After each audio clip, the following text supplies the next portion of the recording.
আসসালামু আলাইকুম ওয়া রাহমাতুল্লাহি ওয়া বারাকাতুহু। প্রিয় দর্শক শ্রোতাগণ, আপনারা যেখান থেকে আমাদের এই ইসলামিক অনুষ্ঠানের পর্বটি দেখছেন, উপভোগ করছেন, সবাইকে এফকিউ চ্যানেল ও মার্কাজুল উলুম ফাতোয়া সেন্টার জনাবের হেমায়তপুর সাবা ঢাকার পক্ষ থেকে জানাচ্ছি অসংখ্য ধন্যবাদ। মাহাদি হাসান আমিনবাজার থেকে প্রশ্ন করেছেন। তার প্রশ্ন হলো, কুরবানির দিন অতিবাহিত হয়ে যাওয়ার পর কোনো ব্যক্তি যদি কুরবানি করে তাহলে সেই কুরবানির গোশতের কি হুকুম?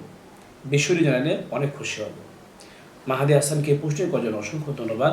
তার প্রশ্নের উত্তর হলো, যদি কোনো ব্যক্তি তার ব্যক্তিগত যে কোনো কারণে হোক না কেন, সে যদি কুরবানি দিয়ে অতিবাহিত হয়ে যাওয়ার পর কুরবানি করে, তাহলে ওই কুরবানির গোশত একমাত্র গরিব অসহায়রা খেতে পারবে, নিজে খেতে পারবে না, আত্মীয় স্বজন খেতে পারবে না, ধনীরাও খেতে পারবে না।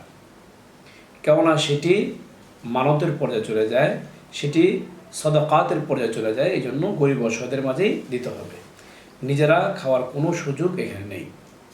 এই মাসটার রেফারেন্স হাওল আপনারা পাবেন ফাতোয়া আলমগীর 5 নম্বর খণ্ডে 342 নম্বর পৃষ্ঠায়। এর পাশাপাশি আপনারা আরও পাবেন আল মুহাইতুল বুরহানের 8 নম্বর খণ্ডে 464 নম্বর পৃষ্ঠায়, বাদাই সোনায়ের 6 নম্বর খণ্ডে 281 নম্বর পৃষ্ঠায়, উর্দু ফতোয়া কিতাবসমূহ থেকে ফাতোয়া মাহমুদিয়ার 26 নম্বর খণ্ডে 346 নম্বর পৃষ্ঠায়। এই মাসের বর্ণনা করা হলো, মহান রব্বুল আলামিন আমাদের সবাইকে এই মাসের প্রমাণ করার তৌফিক দান করুক।